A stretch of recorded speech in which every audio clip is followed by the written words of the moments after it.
Hi, welcome to Camp Happy Mail. So glad that you came to join me today. As you saw by the title, this is a quick and easy card that you can make. I wanted to make something, but I didn't know what I wanted to make, and I didn't want to drag out all the stuff. Do you ever have a day like that? This was today. So, I didn't even drag out my craft mat for this. I just pulled out a piece of scrap paper and started making this card.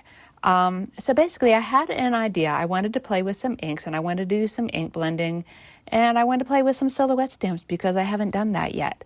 So what I've done so far, let me catch us up here. What I've done so far is I used one of my metal dies from Hero Arts and I laid it down on my cardstock. I drew a corner frame of where I wanted my ink blending to happen at so that I would know where to put my mint tape at. And now we're going to get into the ink blending. Just that simple. Again, no craft mat, nothing special. I've got Catherine Polar inks here. You can use whatever inks you have. If you have Gina K or Lawn Fawn or Stampin' Up or Simon Says or whatever you have. Even Distress Oxides. You can use Distress Oxides on this. I happen to have some colors that I liked of the Catherine Polar inks. And I will say I like every color of the Catherine Polar inks that I own, hence why I bought them. So anyways, ink blending, basic ink blending. This is just very, very simple. You want to use a very light touch and you want to start off of your panel. That's the two biggest tips I can give you. And then just go over it multiple times. My ink blending is not perfect. Your ink blending doesn't have to be perfect. Catherine Polar inks, for example, are very, very forgiving, and this will all smooth out. The colors that I've picked here, I've got a blue, a purple, a red, an orange, and a yellow, kind of like the rainbow, but not in rainbow order. I'm going to attempt to make a sunset. I don't know that I've ever seen a sunset that had all of these colors in it, but this is what I'm going to do because I like these colors together. So again, ink blending, purple. It's not real smooth, just a very light hand going back and forth across.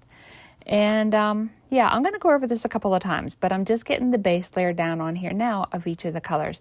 And you'll see in some spots my ink blending is a little splotchy. It's a little heavy-handed in some places. It's going to be okay, I promise you. So with the red, going back over to get my red in here. So you can see I've crossed over into the purple some. I wanted that. That was absolutely intentional. I am going to go back through and try to blend my colors together a little bit better because I want them to smooth out and have a real nice gradient to them.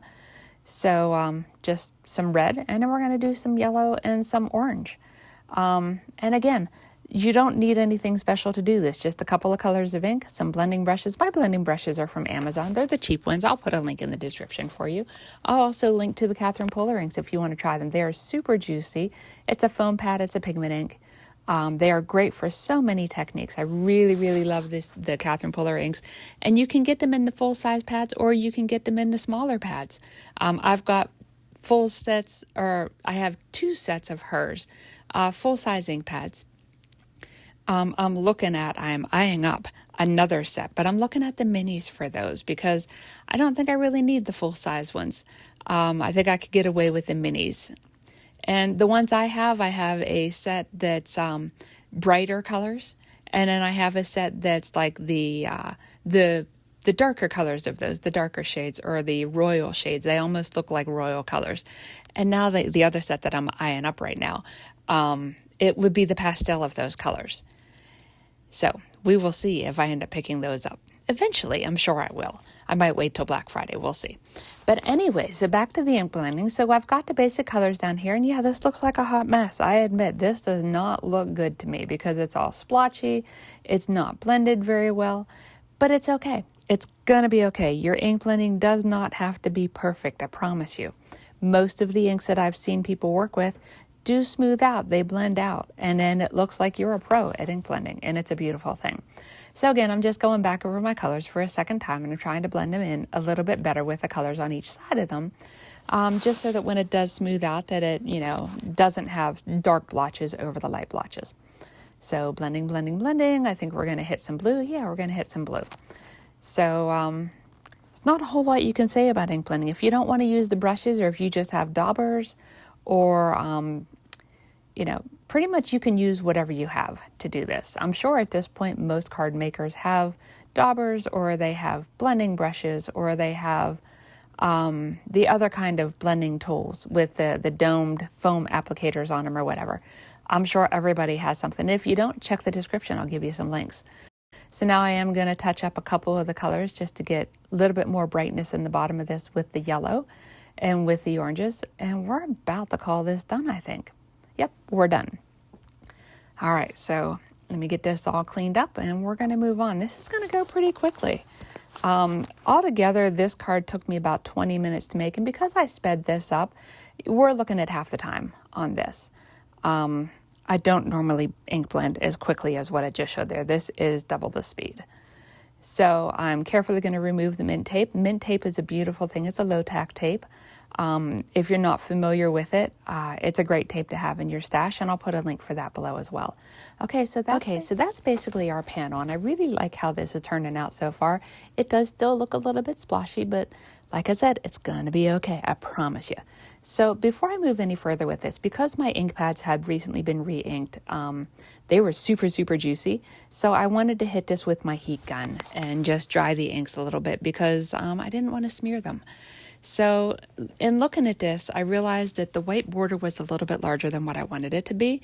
So I opted to pull out my Hero Arts nesting dies again, and I pulled out the next size up of the rectangle dies so that I could make my white border a little thinner. I ran this through my Big Shot, and now we're ready to go. This is our panel.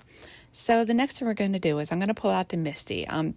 I could use a acrylic block on this, but the only reason I'm using the Misti is because I'm planning to heat emboss, and in case I don't get a good stamped impression from the first time through, then I have the option to restamp this again. I'm not real good with an acrylic block, so I do prefer to use the Misti for stuff like this.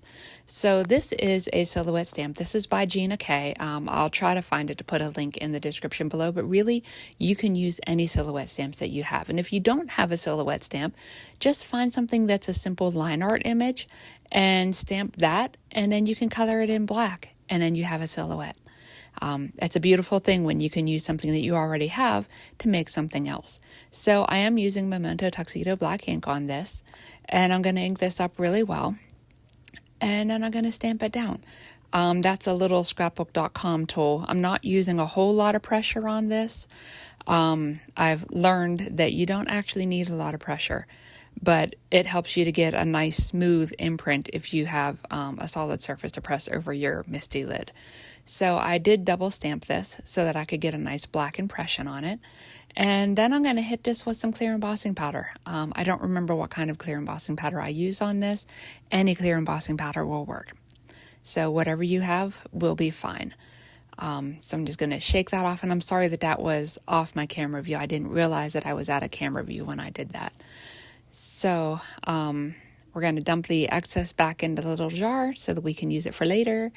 And now we're going to hit this with the heat tool again. You do want to heat up your heat tool for a good 30 seconds before you hit your panel with the heat. That just helps to ensure that things heat up and melt smoother. And watch this. It's like magic every single time. I love heat embossing for this reason. It's pure magic. So that's our panel with the silhouette stamp. Now we're going to throw it in here one more time. And I did clean that stamp off. I just cut that part of the video. So now we're going to add the sentiment to this using a different stamp set. This is going to be a birthday card. You can make whatever kind of card you want. And I decided to use the birthday sentiment out of this same set. It's a great set. If I can find it again, I'll link it for you. And again, I'm just going to stamp this with the Tuxedo or the Momento Tuxedo black ink.